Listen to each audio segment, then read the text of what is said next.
Tem vivo aqui? Se não tiver, eu desço agora. Coloca as mãos sobre você. Que a palavra de Deus diz que nele os mortos ressuscitarão. Aleluia! Carta de Paulo aos Colossenses, capítulo 1, a partir do verso 13.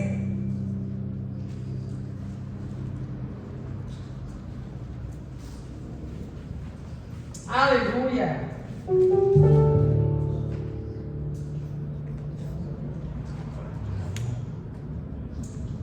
Glória a Deus. Diz assim: Ele nos tirou do poder das trevas. Ali está potestades, né? Tem algumas versões que diz o domínio, império. É tudo a mesma coisa. No grego é exoxia.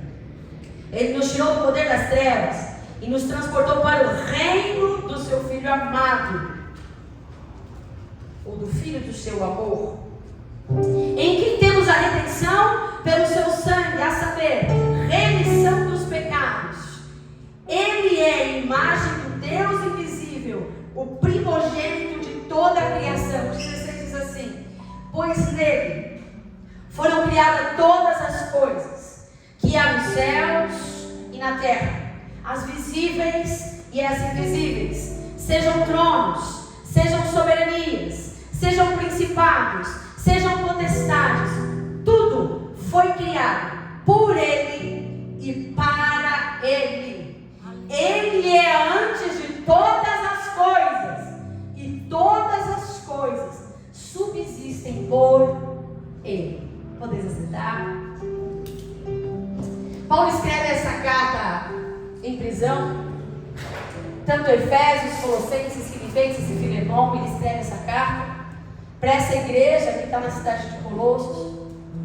E ele não fundou essa igreja, ele nunca sequer visitou essa igreja, mas ele pastoreou essa igreja através de cartas. E essa igreja estava localizada numa cidadezinha que foi devastada por um terremoto. E depois que um grande terremoto veio e destruiu toda a cidade, ela nunca mais conseguiu se reerguer. Então assim, a igreja, o povo de Deus, se reunia na casa de um homem chamado Filemão. Esta é a igreja para a qual Paulo se dirige nesta carta. E este momento em que a igreja estava passando era o momento em que estavam questionando a divindade de Cristo. Era uma era do gnosticismo e eles começavam a dizer assim: mas Jesus, será que Jesus era realmente filho de Deus? Será que ele era realmente 100% homem? Ou será que ele era realmente 100% Deus? Ou será que ele era apenas um homem virtuoso, cheio de qualidades, que exerceu aqui como os grandes profetas do Velho Testamento? Ou será que esse Jesus só fazia essas coisas e fez tantos milagres porque ele não era humano como nós somos? Ele então era apenas uma grande divindade. E era essa a discussão da época.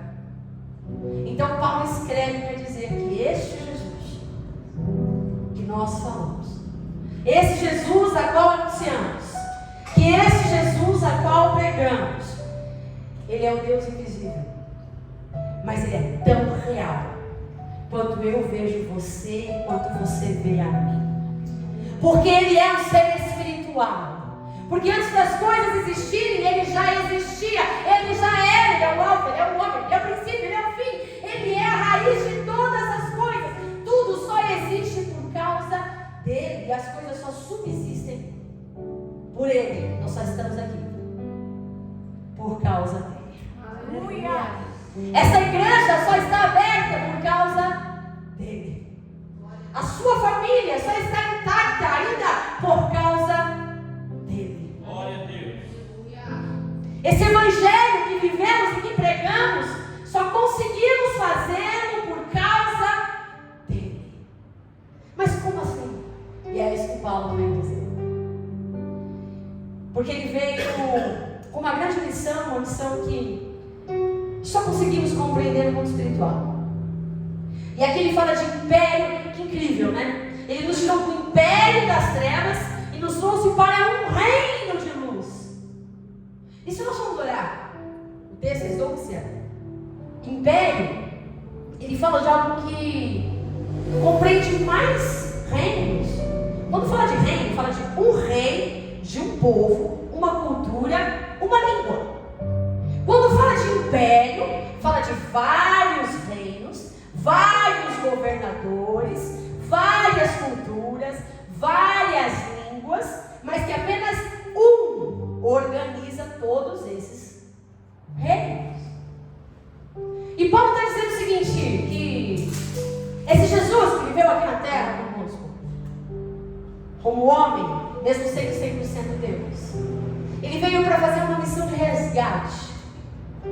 Quando João Batista prega e anuncia, ele fala: arrependei-vos, pois é chegado o reino de Deus. João Batista estava anunciando o reino que viria. Mas quando Jesus nasce, aos 12 anos, vai à sinagoga, lê a Torá, lê o livro do profeta Isaías e diz: o Espírito do Senhor está sobre mim, porque Ele me ungiu para pregoar a liberdade aos cativos, dar a vista aos cegos. E aí ele diz: e hoje se cumpre esta palavra. O que João Batista anunciava era que o reino de Cristo, de Deus, estava vindo. E quando Jesus chega, é chegado o reino de Deus. E a gente pensa: mas como assim? A Bíblia é escrita em 3 línguas: grego, aramaico e hebraico. No Velho Testamento, as escritas mais em aramaico nós encontramos em Daniel e no livro de Esdras. E quando a gente vai para o livro de Daniel, capítulo 2, nós vemos que quando Daniel ele interpreta o sonho de rei Nabucodonosor, Deus estava falando para... Deus está usando para um ímpio, gente. Deus mostrou em sonho para Nabucodonosor a respeito do reino de Deus. Fala de uma estátua, aquela estátua representa reinos, a cabeça é de uma cor, é de prata, ouro. Fala do corpo, fala do pé de ferro e bronze. Mas que viria um tempo que uma pedra, uma rocha, que ninguém sabe de onde nasceu, que ninguém a forjou, ninguém a pegou de lugar nenhum, mas que ela viria e despedaçaria esta estátua que representa todos os reinos. Cerca de 800 anos antes, entre 700 a 800 anos antes de Jesus nascer, já é profetizado o reino de Deus. Aleluia! E este reino ninguém poderá resistir.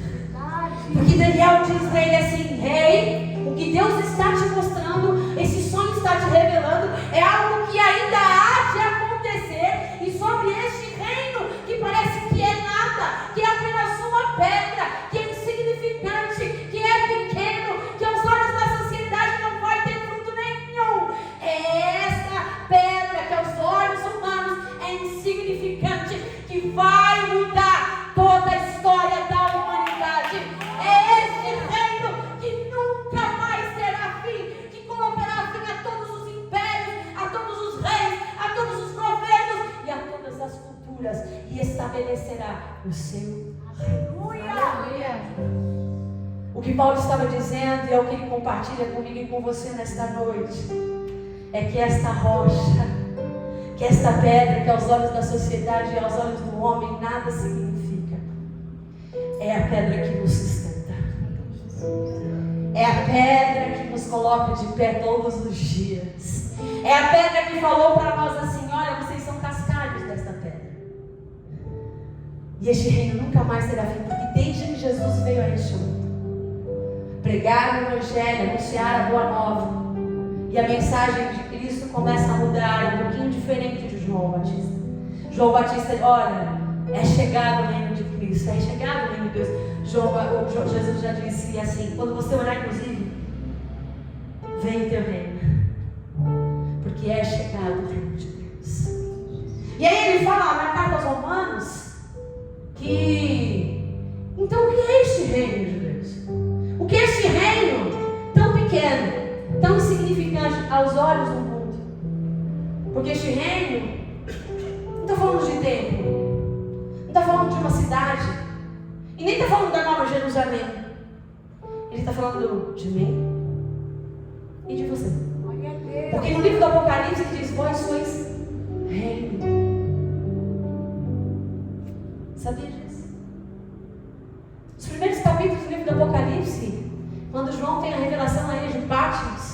Ele diz: vós sois reino. Por quê? Porque o reino de Deus habita em vós. Sabe o que é reino? Diferente de império. Reino só tem um rei. Reino só tem um Senhor. Aleluia! Reino só tem uma cultura. Reino só tem uma língua. Reino só tem uma base de princípios. Não tem um monte onde cada um faz o que quer. Nos 400 anos do período interbíblico, Alexandre o Grande, que morreu aos 32 anos de idade, conquistou vários territórios.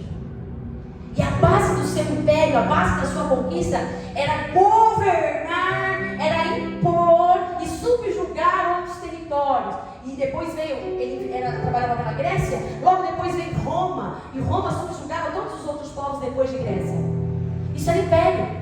Eram vários povos subjugados debaixo de um imperador, de um império, que impunha suas regras, que impunha a sua lei. Tudo bem, você pode até exercer a sua fé dentro desse pacote, não pode passar disso. Você pode até fazer a sua oração no sinédrio e tudo mais, desde que, daí a César o que é de César, daí a Deus o que é de Deus. Você tem que cumprir as leis romanas, você tem que cumprir as leis do império. Você está entendendo? Brasil foi subjugado em 1808 a 1822 no Rio de Janeiro. O Rio de Janeiro foi sede de Portugal, do Império de Portugal, porque nós éramos colonizados. Nós não tínhamos autonomia nenhuma. Nós éramos um povo que tinha uma língua, e a nossa língua era Tupi-Guarani. Essa era a nossa linguagem. E aí veio o pessoal de Portugal, nos subjugou, nos tratou como colônia, incutiu em nós a cultura deles, incutiu em nós as tradições deles, incutiu em nós a crença deles, e toda a linguagem e cultura que eles tinham foi incutida em nós. E aí nós falamos agora a língua portuguesa, que eu admiro, acho maravilhosa a língua portuguesa. E muita cultura que hoje nós carregamos vem de onde? De Portugal.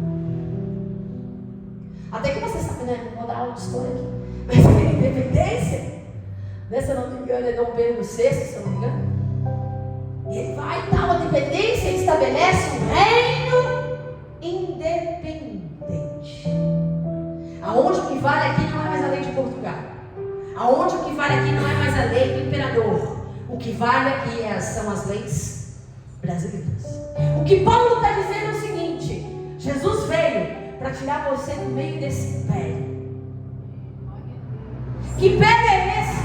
Dessa mistura de reis, dessa mistura de deuses, dessa mistura de culturas, dessa mistura de línguas, dessa mistura aí que sabe, olha, você pode adorar qualquer Deus, Deus Sol, Deus Árvore, Deus Lua, Deus Terra, Deus Planta, Deus, não importa qual é a sua divindade, você pega naquilo que você crê e você adora, porque todos os caminhos levam a Deus. De fato, todos os caminhos te levarão diante do juízo de Deus, para a vida eterna ou para a perdição eterna. Porque há um só caminho. Ele é o caminho. Ele é a verdade. Ele é a vida. Jesus veio para tirar esse emaranhado de coisas que foram embutidas na nossa mente, que não parte do reino dele. Porque ele diz: o meu reino não é bebida. Foi falado na oferta. Na oferta ou na abertura? O meu reino não é comida. O meu reino não é bebida. O meu reino não é deste mundo. Por isso que é invisível. E como é que um reino invisível a gente consegue enxergar?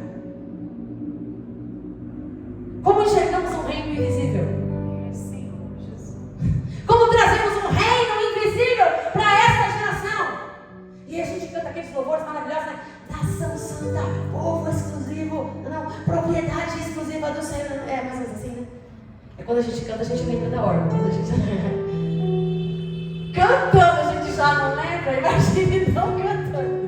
Como é que é? Pode ser o quê? A Duda tia. Nação santa, povo escolhido, propriedade exclusiva Pedro fala, vós sois meus embaixadores. O que é isso? Deixa eu te dizer, esse mundo aqui não é nosso. Glória a Deus. Sabe o que a gente está fazendo aqui? Representando o reino de Cristo.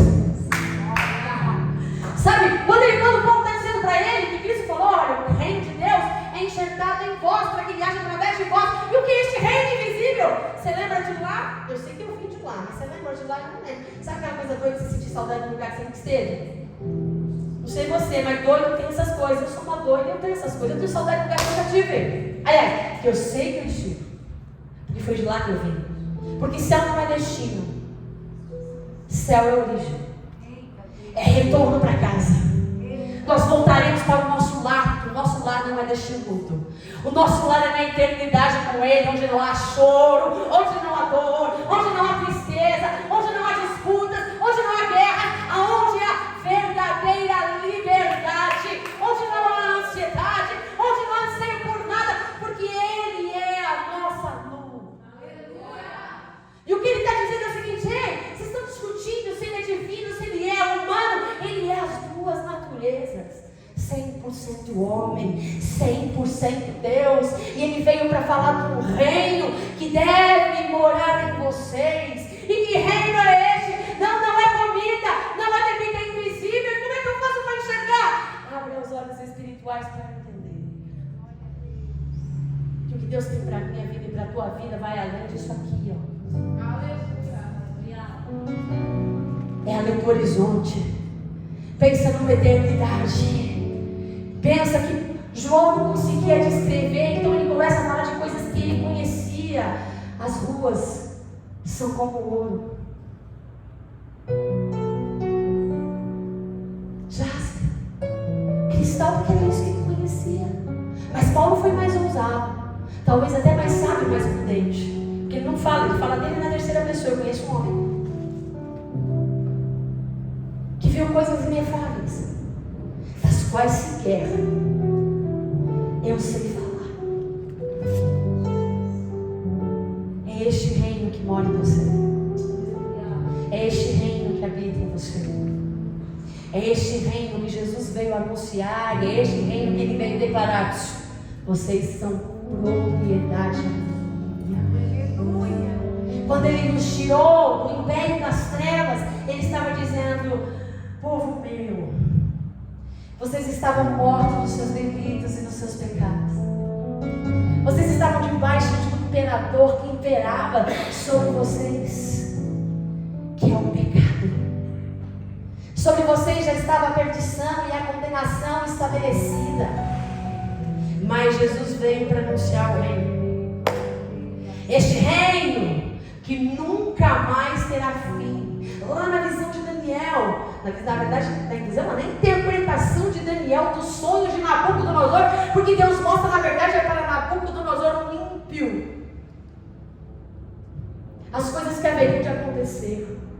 Porque às vezes Deus quer se revelar a nós e os nossos olhos estão tão fechados, estão tão apegados a estas coisas aqui, que não conseguimos discernir aquilo que Deus tem para a nossa vida, e a gente acaba ficando limitado a uma caixinha que nós mesmos nos impomos e nos esquecemos que este reino de Deus, ninguém pode subsistir. Sabe o que isso significa, meu irmão? Ninguém pode com você. O inferno não prevalece contra a tua vida. O mal que bate a tua porta não prevalecerá, porque o reino de Deus está em vós. E este reino, você acha assim: agora é meu fim, acabou, secou, não deu. Não, este reino de justiça, de paz e de amor nunca terá fim. Glória a Deus. Aí as pessoas às vezes olham pra gente e falam: nossa, ela é tão insignificante, é só uma pedrinha, é só um cascalho. Quem somos nós na fila do pão? Só mais um aos olhos do mundo, mas diante dele Aleluia. nós representamos um reino que nenhum reino poderá resistir. Aos olhos do Pai, nós carregamos em nós princípios. Reino fala de princípios, valores, linguagem, cultura. Vou repetir: princípios, valores, linguagem, cultura, que não é deste mundo. Porque nós não somos deste mundo. Nós temos um rei. E este rei nunca perdeu uma batalha. Este rei nunca deixou que um dos seus servos, nenhum dos seus moradores, passasse sequer alguma necessidade. Porque Davi disse: nunca vi um justo mendigar o pão, nem sequer a sua descendência. Ao povo que pertence a este rei, não passa nenhum perigo, porque ao redor, ele diz que ele coloca anjos com espada desembanhadas, guardando a entrada e a saída. Porque Deus dá ordem aos seus anjos para nos guardar em todos os nossos caminhos. Consegue entender o que Paulo está dizendo para mim e para você? Que a gente é pouca coisa aos olhos do mundo, mas carregamos algo que o mundo não pode resistir. Temer por quê?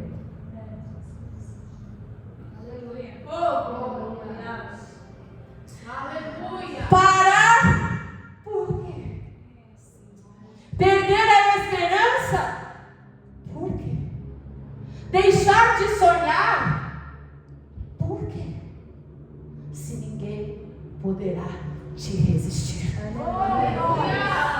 Deus nos tirou do... Gente, olha que coisa louca. Império. Pensou quantos reis, quantos ídolos, quantos tronos dentro de nós tiveram que ser destronados dentro do nosso coração, da nossa mente e da nossa alma. Porque quando a gente está falando aqui, a gente está falando de coisas espirituais.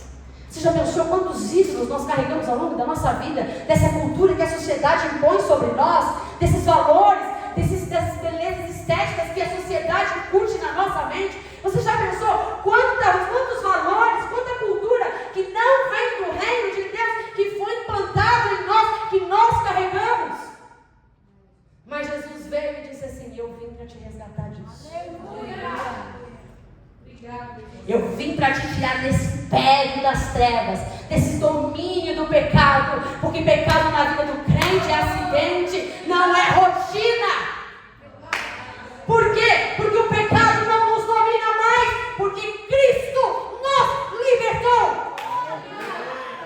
Nada mais nos aprisiona, porque Cristo nos chamou para a liberdade. Você não está preso a nada. O mal não te domina, o desejo não te domina, a paixão não te domina, a ansiedade não te domina, depressão não te domina, nada te domina, porque você pertence a Ele. Se você pertence a Ele, meu irmão, todos os tronos da nossa alma, mente, já foram, não vão ser, já foram destronados. Por quê? Porque Ele falou: eu vim para anunciar a vocês o meu reino. O meu reino não é comida, não é bebida, mas o meu reino é paz, é justiça, é amor. E aí você pensa: mas eu sou tão injustiçado no meu trabalho. Que a gente pensa: eu não ganho o que eu mereço ganhar. Que a gente pensa: trabalhe mais, estude mais, se profissionalize. E isso não é garantia que você vai ganhar mais, não é garantia que você vai ser reconhecido. E não, tem tanta gente muito melhor que eu e você, que ganha menos do que eu e você. Tem muita gente muito melhor do que eu e você, que está passando por perrengues que eu e você não passamos, ou já passamos e já superamos. Mas a gente, como foi falado aqui, vive reclamando, porque a gente nunca está contente com nada. Aí eu te pergunto: tu quer mais do que ser liberto? O que pode ser mais importante do que ser livre? livre para pensar. Porque Deus não criou marionete. Se tem uma coisa que eu aprendo com a Bíblia é questione. Cresça. Aprenda. Desenvolva. Você acha que Deus fica bravo quando a gente pergunta para Ele por quê? Não, não fica. Ao contrário. Mostra interesse. Ele fica bravo quando a gente questiona a ação dele na nossa vida. Não quando perguntamos: por que eu estou passando por isso? Me revela, porque eu quero aprender. Se essa for a motivação, é claro. Ele conhece os nossos corações. Se é a motivação, estou passando por isso por quê? Porque a gente é assim, né? É por quê? Que faz tudo certo, que a gente acha que a gente faz tudo certo. Eu prego, eu vou na igreja todo domingo, eu vou todo dia praticamente. Todos os cultos eu estou na igreja. Né? Só não estou estudando. Estou na igreja todo dia. Sigo todos os rituais. Tenho uma prática de jejum, tenho uma prática de oração, tenho uma prática de leitura bíblica. Não roubo, não faz mais que obrigação. Trabalho, não faz mais que obrigação. Não minto, não faz mais que obrigação. Não faço mal para ninguém, não faz mais que obrigação. Ando honestamente, não faz mais que obrigação. Trato as pessoas com respeito, não faz mais que obrigação. Eu acho que eu mereço alguma coisa a mais. Ei, sabe o que a gente merece? Todos pecaram. Destituídos estão da glória de Deus. Sabe o que a gente merece? O inferno. Sabe o que a gente merece? A perdição. Mas é por isso que se chama graça, favor imerecido. Ele nos amou de tal maneira que falou: mesmo você sem merecer, mesmo você sem fazer por onde, eu te amo de tal maneira que eu vou tirar você dessa escravidão que te oprime, que te deixa para baixo, que te deixa mal, que te aplaca, e vou deixar você livre para que você escolha qual é o caminho que você quer seguir. Ele é tão lindo que ele nos liberta e não fala: agora você tem que me seguir. Não! Eu ponho de volta dois caminhos. O caminho que conduz à salvação, ele é estreito. Faz as contas. Mas o largo, por onde muitos vão por ele, está aí à sua frente. Escolhe o que tu quer. Eu vou continuar te amando do mesmo jeito. Vou continuar te abençoando. Vou continuar ouvindo as suas orações, porque ele não é surdo. Isso é uma coisa que Deus tem que nós não temos, é longanimidade. Ele é tardio em irar. Se é uma coisa que Deus tem que nós não temos, e quando agimos de tal maneira, é porque o Espírito dele opera em nós, para que através de nós ele se manifeste bondade, porque não há bondade em nós.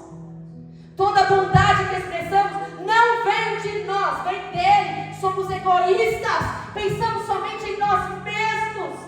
Até o bem que fazemos, muitas vezes, fazemos pensando apenas em nós, na satisfação do nosso ego, na aplagação da nossa própria culpa de ter um ser e outro não ter, e outro não ser. Mas aquele que nos sonda está dizendo: eu vim para te libertar disso. Isso não vai te prender mais. Só vive o novo de Deus quem caminha para frente.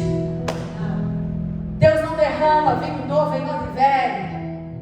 Deus não faz remendo em pano. Deus não é aquele que pega aquilo até e diz: não. Eu faço é tudo novo, quantas vezes forem necessárias. É isso que Paulo está dizendo. Ele veio para nos resgatar. E este rei de luz, de paz, de justiça, eu não preciso pedir para Deus fazer justiça. Sabe que até uma afronta, isso é um pecado. É uma afronta. Pedir para Deus ser o que Ele é. Não é? Ele é justo. Se eu estou pedindo para Ele fazer justiça, é porque eu acho que Ele não está fazendo, concorda? Se eu estou pedindo para Ele fazer justiça, é porque eu acho que Ele não fez. Então, peraí, mas Ele não é justo? Então eu estou dizendo que Ele não é justo. Ou que a justiça dele aos meus olhos não é justiça. Ele que diz que a justiça nossa não é justa. Porque não há um justo sequer.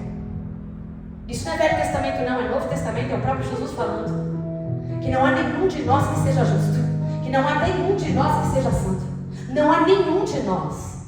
Tudo que existe de bom em nós vem dele. Aleluia. Porque é o reino dele. E o que Ele quer fazer conosco nesta noite, mais uma vez, Santa Ceia, vou me alongar, não me perguntar, porque eu estou terrível ultimamente, né? Mas não é por conta, porque a gente tem que passar o louvor, postar lá, eu falei, Jesus, da onde que eu vou? Até busquei, porque a palavra que Ele me deu foi império e reino. Aos nossos olhos humanos, a gente pode olhar império muito melhor. É maior. Tem mais bens, patrimônio. Só que tem várias culturas, não tem uma. Tem várias ideologias, não tem uma. Tem vários valores. Se for numa tribo indígena, lá na Ásia, aonde o reconhecimento de vantagem deles é traição, como é que eu vou? Os valores deles são diferentes do que eu penso. Então são vários valores. Então a gente entra no relativismo, que a Bíblia não nos permite, mas que a sociedade nos impõe hoje, que tudo depende do ponto de vista. Mas a Bíblia não diz que tudo depende do ponto de vista. A Bíblia diz que tudo é o que é. Sim ou não. O ponto de vista é a nossa interpretação humana, mas a palavra de Deus, ela é verdade. Eu respeito quem não crê, mas para quem crê na palavra de Deus, ela é verdade absoluta. Ela é inquestionável. Ela é imutável. Ela é infalível. Ela é inerrante. Ela é o que é. E ela não apresenta vários pontos de vista para que você escolha. Não, ela te apresenta a verdade. Você segue se quiser. E o que Paulo está dizendo, esse Cristo, vocês estão discutindo se Ele é Deus, se Ele não é, fique sabendo, Ele é Deus, Filho do Deus Altíssimo, que se colocou no meu lugar, no teu lugar, e pagou uma dívida impagável. Uma dívida que eu e você jamais seríamos capazes de pagar. Mesmo se fizéssemos bondade a vida toda, ainda assim não pagaríamos. Mas Ele pagou. Por causa desse sangue, rasgou o véu. Esse véu rasgado nos deu acesso à presença de Deus. E só temos acesso à presença de Deus por causa do sangue de Cristo. Porque ninguém pode contemplar a santidade de Deus e sair vivo. Porque Ele é santo. Mas quando estamos encharcados, marcados pelo sangue de Cristo, entramos na presença dEle porque temos acesso por causa de Cristo. Deus não olha mais para nós como somos, mas Deus olha para nós através do sangue do seu Filho Jesus. Aí Ele não vê mais escravos do pecado, não vê mais condenados, porque Ele nos tirou desse império, nos trouxe para a luz e diz: nenhuma condenação há. Aleluia. Para aqueles que estão em Cristo Jesus. E aí Ele olha para nós e fala: vós não sois mais meus servos, vós sois meus filhos. Glória a Deus. E por serem meus filhos, o meu reino vos é entregue, vos é dado. Este reino vai habitar em vós. Os meus princípios, os meus valores, a minha cultura, a minha linguagem. Pensa, se chegar um estrangeiro aqui, vou falar, se alguém que fala mandarim entrar aqui e começar a falar, alguém vai entender alguma coisa? O mundo não entende muitas vezes o que falamos, porque falamos a linguagem do reino de Deus. Mas a nós é revelada a palavra de Deus, para que tenhamos acesso a Ele, para que Ele fale conosco, falemos com Ele e tenhamos um relacionamento contínuo, porque Ele é nosso Rei, Ele é o nosso Senhor, e Ele implantou em mim e você o reino. Se coloque de pé.